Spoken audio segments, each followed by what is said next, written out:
A lot of the millennials that I know are feeling very lost. Meaning for you is going to change over time, and that's okay. And purpose is going to change over time. You need to identify your purpose, your passion. You need to identify where you can make the biggest impact, your skill set. We're really good at creating stories, but we don't know what's behind the story. Is there such a thing as compromise between ambition and inner peace? Life doesn't necessarily look exactly the way that I had planned it out, but that's okay. We are the CEOs of our own lives.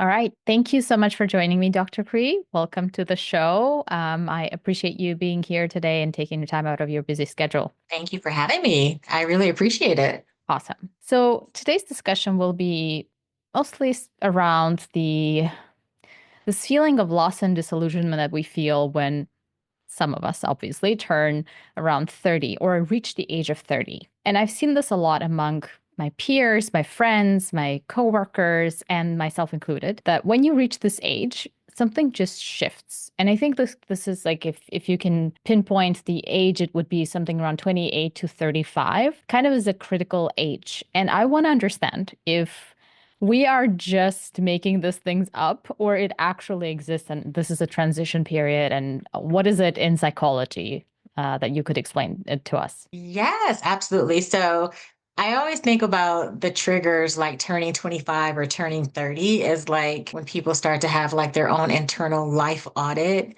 It's like, congratulations, you've unlocked 30, and here's your complimentary dread for the year. So, in all seriousness, this is a real psychological phenomenon. It's called quarter life crisis, and it really does impact quite a few people. I know that there's been some studies that talk about um, the impact of this for 25 to 33-year-olds in terms of how they experience it and what they're finding. And I'm not 100% sure if this is the only reason, because I feel like the way that our environment is set up these days, like we just have an overabundance of information.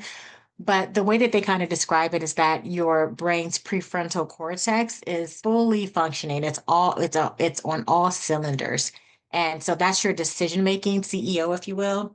And it's finally fully developed. And so now you're starting to question everything, right? Like you're thinking about all the things and you're going deep into thought and you start to really consider like what is this? Who am I in comparison to others? Who am I in terms of who did I think I was going to be, right? Like, and you get this deep contemplation of where you are in life. Mhm. This is amazing because I was always thinking that maybe this is not even a thing, even though I did some research and I found some things, but it really is reassuring to talk to a specialist and really know that there is something behind it.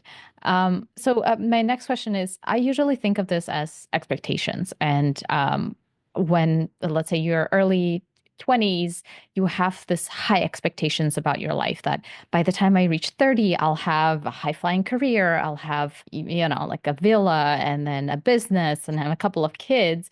And the closer you get to 30, you realize, oh my God, I'm not getting any of this. How do you actually manage these expectations? And I understand like you start really thinking clearly, and so the disillusionment kind of sinks in. How do you manage these expectations in a healthy way that's not going to destroy you? Because I get a sense that we have this feeling of loss of self or loss of identity that comes with it. Yeah, that's a great question. I always say that, I feel like you should always dream big. I think there's a difference between setting high expectations for yourself and dreaming big and having sessions in which you are visioning your life. And I think that we need to kind of separate those things out so that there is a clear understanding of what each one means. Because sometimes when we set these visioning sessions for ourselves and we're daydreaming, if you will, and we're just like, I'm gonna have, to your point, a villa, right? Or a yacht or whatever people put their minds to. That's more of the dreaming thing, especially if you don't have a specific goal oriented mindset of getting there. Like you have this specific way that you have put together, or a map, if you will, of getting there. But there is so much research to support that you do need to envision yourself in certain spaces and feel what it's like to be there. And I think that that is something that we should never lose, right? So if it is like, hey, I want this and I want that, and it's super big and you have no idea how you're going to get there, stay in that space. Then you have the actual like your so that's more of like your big dreams, your past the ceiling, right? And then you have Mhm. your more closer to earth, right? Goals, if you will. And that might be like your North Star or what you believe to be like your purpose and how you decide on what things you do next, those smaller goals. And I think that that is something that we can kind of look a little bit closer to home in terms of where are we today and what do we want to do in the next, let's call it 2 years or so? What's that big goal that we're trying to reach? And then the day to day is how am I tracking towards that big goal, right? So I think when we start to bring things down to earth a little bit more, but know that it's perfectly okay to dream big and think about things in a very unleashed way, if you will, without any boundaries. That part is great, and we want you to continue to do that. And it's also important to have those day-to-day micro steps that you're going to do in order to reach your next goal and how you're going to navigate life in terms of what you consider to be your purpose. Got that. And I think that that's very reassuring and empowering to know that it's still good to dream big. But my problem is with that is not with specifically what you said, but with this idea of dreaming big is that we have this timeline set upon ourselves that by this time we need to achieve this and by that time. And when we don't hit the goals, then it just feels like we missed our chance. And Yeah. then it just seems like by after 30, things just don't look as good as they did before 30. How do you manage that? Well, I think that that's more of a mindset thing. Mhm. I feel like in when we're thinking about how we're setting expectations for ourselves, it really should be thinking about things in a smaller chunk, right? Like so if you're thinking, I'm going to have a villa, but you haven't really made a plan, then those are unmanageable expectations. Right. And so the first thing is to really think about well, like what is possible to be done and to also think about like how can I get into a space where I am still dreaming but managing my expectations on a day-to-day basis of what life can look like. And I would tell you that there are many times that even for for me who I'm way past my 30s and over 40 that life doesn't necessarily look exactly the way that I had planned it out, but that's okay because when you're having the mindset that you are on earth to have everyday experiences, and no matter where you are in your life, you're in it, right? Like, and you don't necessarily need to look, it doesn't need to look a certain way, but you are here to experience life in its fullest versus it feeling like it's a check the box exercise. And I think that that's that mindset of shifting from checking the box and actually enjoying the journey and experiencing life and learning, it's just a shift in mindset that I think needs to happen for all of us because we put these big goals on our backs, and when things don't reach the way that we think they were going to, then we start to get sad, depressed, whatever, or feel shame because we've told people like, oh yeah, I'm going to have all of these things, and then you don't. So it's really important to kind of shift your expectations in terms of enjoying the journey that you're on versus the checking the box of, hey, I made it. Because you're never going to feel like you made it. Even when you do, even if you were to get Mhm. that villa, guess what? You're still going to be like, oh, well, I don't have the jet now, right? Like you're always going to be looking to achieve more as long as we're alive. That's what we do as Mhm. humans. Mhm. I love that. And you mentioned the quarter life crisis. Does that mean that during this time our anxiety also is peaking? Is that associated with this timeline as well? I like to bring in the idea that we just live in a environment these days, the environment that we're Mhm. in. Many times we're prone to anxiety, not just because of this specific phenomenon that we're talking about. I think that there is something to that. But the environment that we find ourselves in these days, in terms of having all of these choices, right? Like we're in choice overload. We Yeah. have a lot of information at our fingertips. We have a lot of access to information that we probably don't even need half the time. And we're getting our attention pulled in a lot of different directions. and there's a lot of uncertainty. And when you pull those things together, that creates the anxiety and the doubt of, am I making the right decision? Am I doing this right? Because now everyone's life is on a stage. There's Instagram, there's Twitter, there's all these things where you get to compare yourself every single day to someone else, if that's what you choose to do. But we do know that when you do that, then it incites more anxiety because now you're like, oh, I'm not catching up to that person, and oh, I'm not quite there. And so many times when we see or when we hear like, oh, there's so much anxiety going on, it's less about the age range and more about the actual information and the society that we have created for ourselves, especially here in the US. I'll just speak to that. And Yeah. when we can get more intimate and keep our circles very tight, we tend to see a reduction in anxiety when we start to control our surroundings and curate what we want to see and be every single day. Hmm. When you say curate what we want to see and be every day, does it mean that you would limit your social media usage and not doom scroll? And what are the exact techniques that you could incorporate in your daily basis to reduce that sense of anxiety and comparison? Yeah, so I think it's different for everyone. So I would love to give like a blanket, like do this and it's going to reduce your anxiety. Yeah. We're snowflakes. I think you need to do an inventory of what's causing your anxiety first, Hmm. and then come up with a plan of what do I do to either reduce this, mitigate it so that I'm not being exposed to this, or if I'm actually if I actually don't have control over whether or not I'm being exposed to, what coping mechanisms can I put into place to reduce the feeling of anxiety? So it's either minimize and avoid if you can, or to face it and work through it and process it in whatever way. So for me in particular, I'll speak about myself is I know that social media does cause that anxiety for me.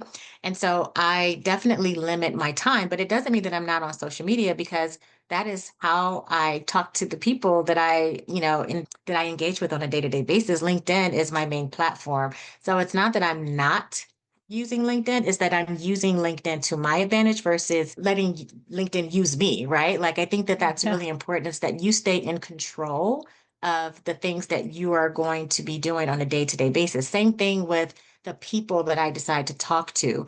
I know that there are certain people that I am engaged with from time to time that is going to bring a lot of anxiety.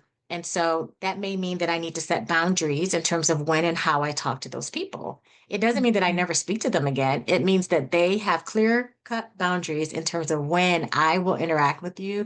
And I do that for my own peace. And so I think it's really around like figuring out number one, what is causing that anxiety, and then figuring out a treatment of what you're going to do for yourself, whether that's see a therapist or do some self-help on how you're going to reduce or mitigate those symptoms. Mhm. I love that. That's super cool. I think that just doing the inventory of what is causing the anxiety is like the first thing that we need to do. For me, I agree with you. Like social media really causes a lot of anxiety for me, especially because I started posting and I'm thinking about, the personal brand and all of that. And you're developing it throughout the years. And it's really hard, especially when you're just starting out and you start comparing yourself and your progress with someone else's progress. And then you're like, well, I'm not good at this. Like people don't like me. I suck. Like, you have all of these thoughts that are coming up.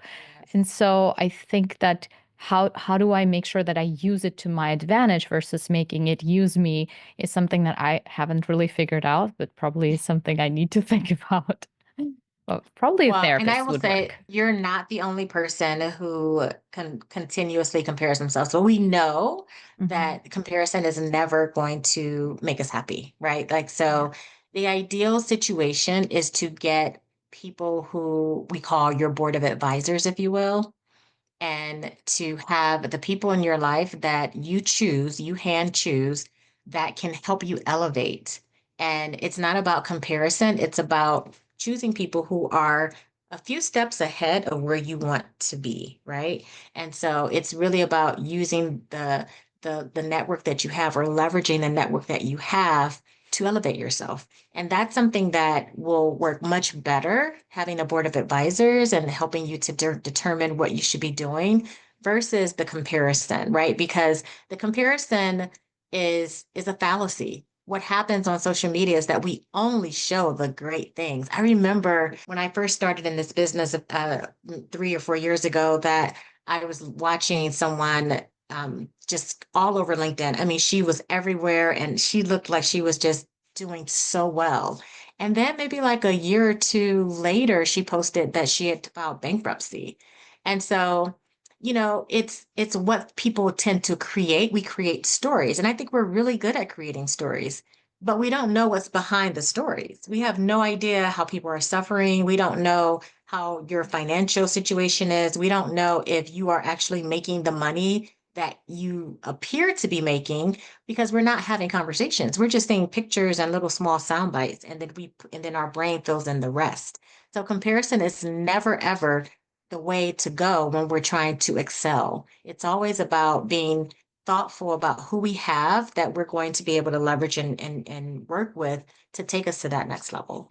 And I'm going to stress the importance of having this sort of board of advisors because Yes, we are the CEOs of our own lives, right? Even though that is we might right. not have a startup. So we need a few people, chosen people that we trust, that we look up to, who will kind of guide us and nudge us in the right direction when we feel lost, versus comparing ourselves to the whatever you said, the social media, the snippets of people's perfect, picture perfect lives that really don't correspond to the truth, which Right. I love that. Exactly. Yes. Yeah. So I want to bring this back to the quarter life crisis again, and just to the feeling of a lot of the millennials that I know are feeling very lost in terms of they have lost a sense of purpose. So I believe Mhm. that growing up, we've always, and I'm a millennial myself, so we've always been fed this ideas of you need to grow up, you need to get a master's degree, you need to get a stable job and grow, climb the career ladder in a certain way in an organization that's safe and big. And then we do all of that just to tick, check the boxes, as you said. Right. And then at some point, we're like, wait, but what do I actually want? Who am I? And so I think Yes. I've gone through that, and I'm not sure how, if I were to tell someone how to go through that, I'm not sure how I would do that. So can you give us a little bit of understanding of why this happens and how we can just any techniques or anything that we can do to improve this state and just get out of this uncertainty and loss? Yeah. I want to say first and foremost that uncertainty is never going to go away. So it's really more about becoming comfortable with uncertainty. Life is, I think that people have it in their mind that there is full control, and life is never about being in control. It's really about, again, enjoying the experience as it unravels and being flexible and adaptable enough to handle whatever challenges come your way. You can't plan for life no matter how much you want to.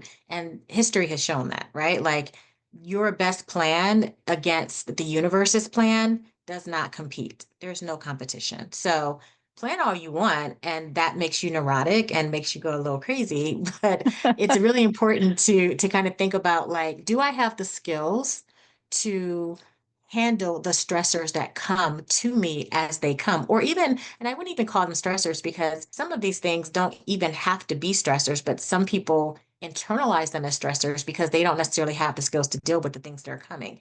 It's just lifing, right? But Mhm. if you have in your mind that everything that happens in the adulting phase of our lives is a stressor, then I think that that is what happens in terms of us not feeling settled or happy or really feeling fully like we're meeting our purpose. So one of the first things that I always say is, like, get comfortable with uncertainty and not knowing. Like the minute that you can do that, you start to solve half of the problems that you think you might have right away. The second thing is that you talked about finding meaning and purpose. Mhm. I think that many times as we're, aging and we're going through life and we're thinking like, hey, I'm going to go to school and I'm going to get this master's or this doctor or whatever. And then we hit that milestone that we don't really know what's next because we've been pretty much prepared to do this from the time that we were like 5 or 6 years old, right? Some of our parents are really neurotic and telling us like, you're going to go to college and you're going to be this. And that's what's in our mindset. but we never really take time out to determine what's after that, right? Like we know college Yeah. and then it's like, oh, I'm supposed to get a job and then what? Like no one talks about their life in that way. They talk about college and then you hear a job and then like the conversation kind of stops and then it starts to talk about some other stuff. So I say that, understand that meaning for you is going to change over time, and that's okay. And purpose is going to change over time. So when we think about what's meaningful, it's the things that really complement your values and the things that you really can look at and say that this is something that is so important to me that without it, I would not be the person that I am. So that's what makes life meaningful to you, right? Like it's the Yeah. things that you need in order to feel like you are alive and that you are living the life that you want. Purpose is such a bigger concept that I always tell people like don't tackle that or try to tackle that in one setting or even in one small amount of time because it's something number one that also changes over time, but number two is way bigger than us.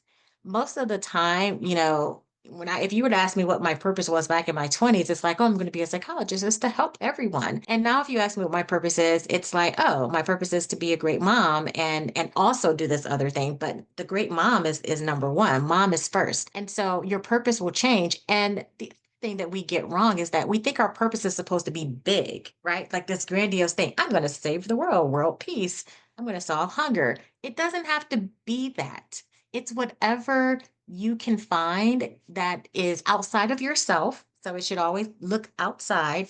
But number two, it should always bring you some level of joy to do it. Mhm. And those two things need to go hand in hand. Purpose is definitely something that you will find if you stop searching and just be. Mhm. Very spiritual, I must say. Love that. Can you explain when you say purpose is always outside of yourself? Can you elaborate on that?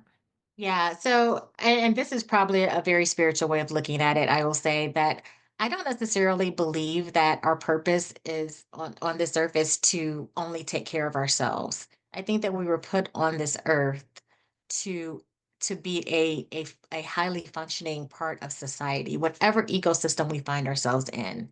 And so it should never be selfish. It should always be selfless. So that's the way that I think about purpose. It's something that is serving of of of someone outside of ourselves. And we will get fulfilled through that, right? Like we will always get fulfillment through it, but it usually has to do with providing a gift that you have to the people around you, that you Mhm. are a thriving part of the ecosystem that you find yourself in. So that's what I mean outside of yourself.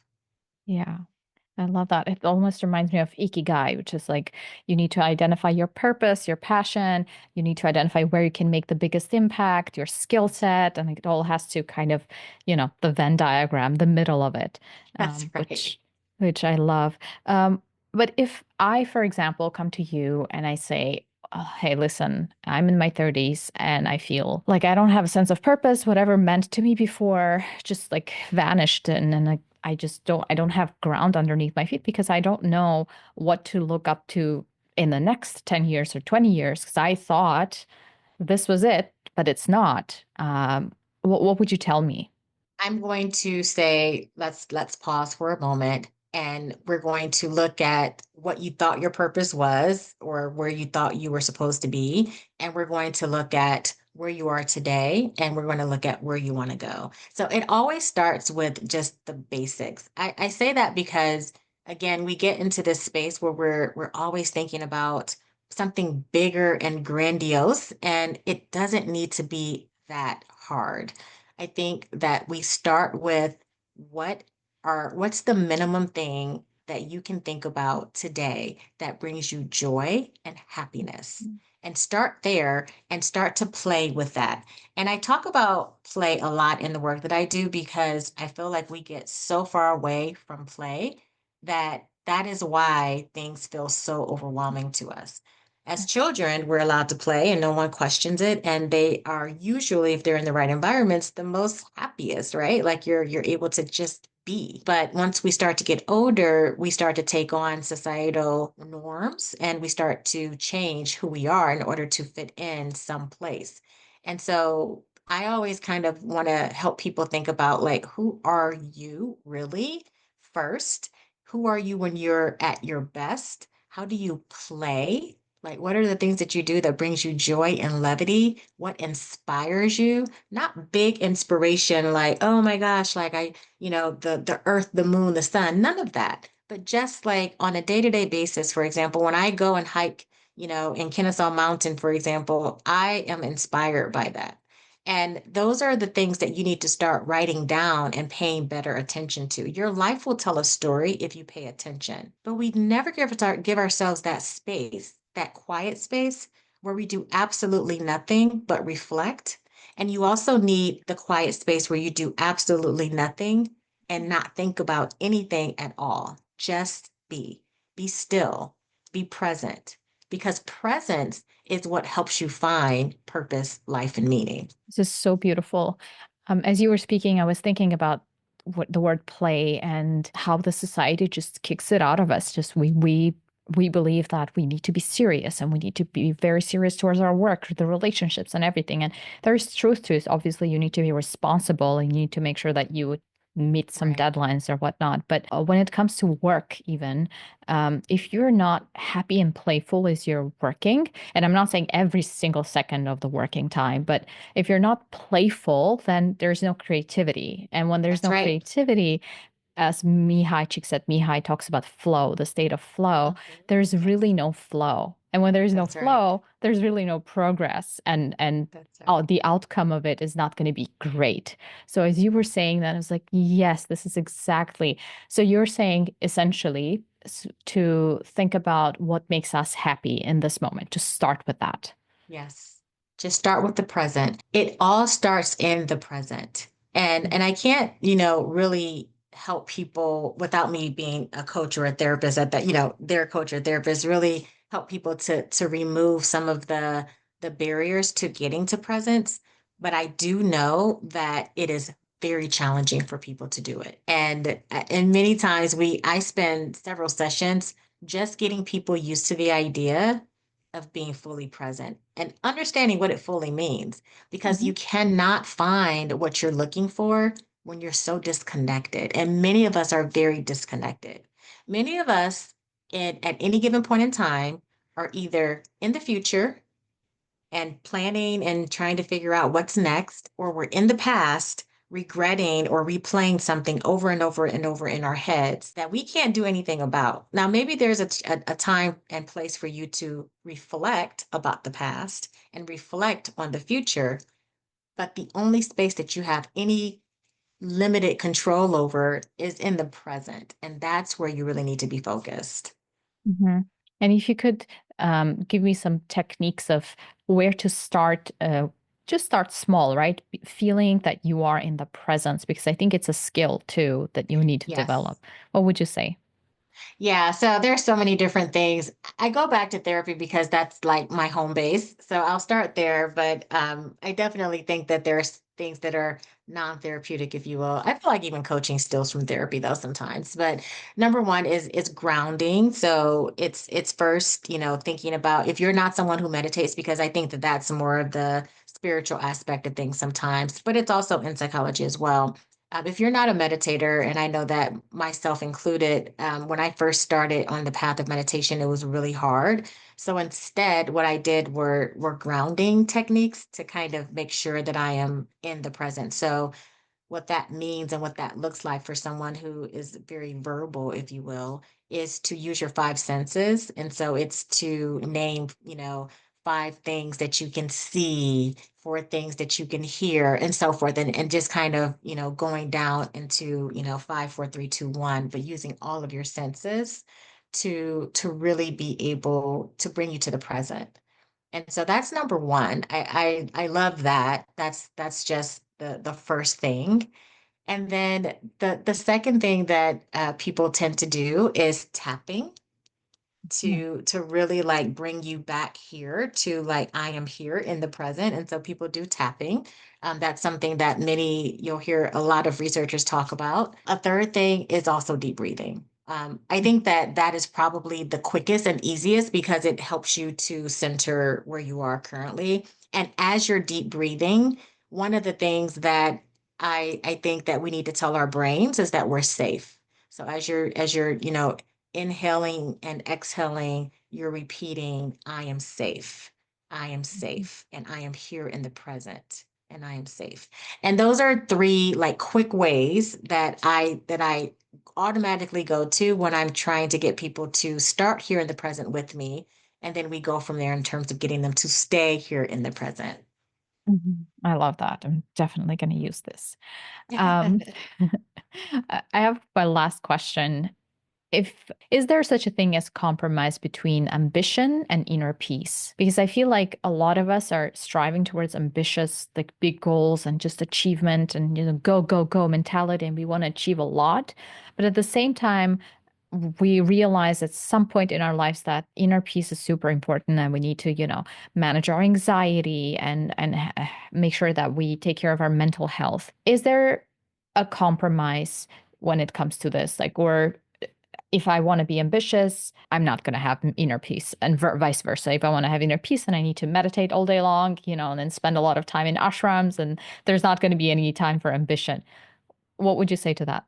I think that there's always compromise everywhere. And I think it depends on who you are and what peace looks like for you.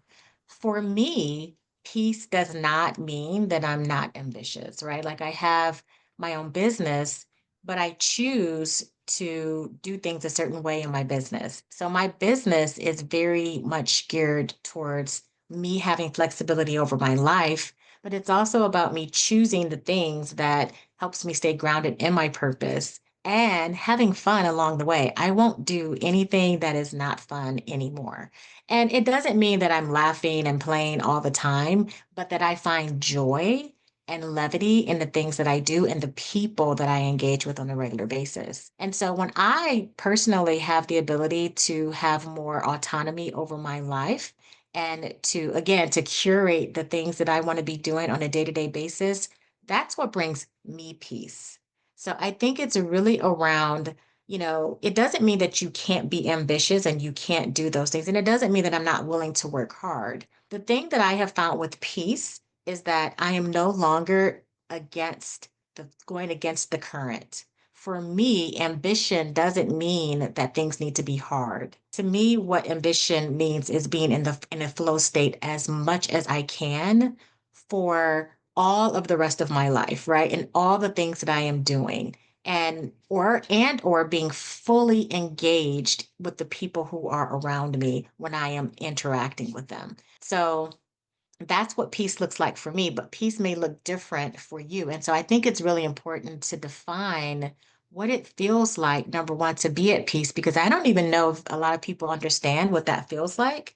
And then number two, what does it mean when you do have certain ambitions in life that you want to reach? What can it look like for you so that it doesn't feel overwhelming, so that it doesn't feel like you're moving too fast, so that it doesn't feel like you are giving up or sacrificing something. For me, this is the way that I have been able to do it.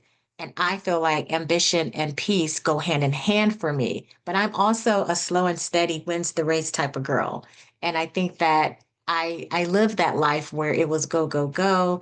And I was fully disconnected from most of the things. And I was checking a box. And I wasn't fully present when I was around the people that I love the most, nor was I fully present when I was engaging in my work. And so those were the things that I needed to change for myself to bring me peace. But in order for me to do that, I actually had to take a break from corporate America to do it. Not everybody needs to do that. And so my path is not everyone else's path. But I do think that you have to stop and give yourself that space to really consider it. And that's the place that I don't think we give ourselves enough space and enough time. We're kind of like, oh yeah, I'll pencil myself in for 30 minutes and I'll give myself some reflection time. But really, what you end up doing is thinking about something for 5 minutes and scrolling through social media instead. So, Yeah, absolutely. Thank you so much, Dr. Cree. I think this was such a valuable conversation, and I've learned a lot, and I'm sure the listeners will too. I appreciate Sure. your time. Thank you so much for having me. I had a great time talking to you.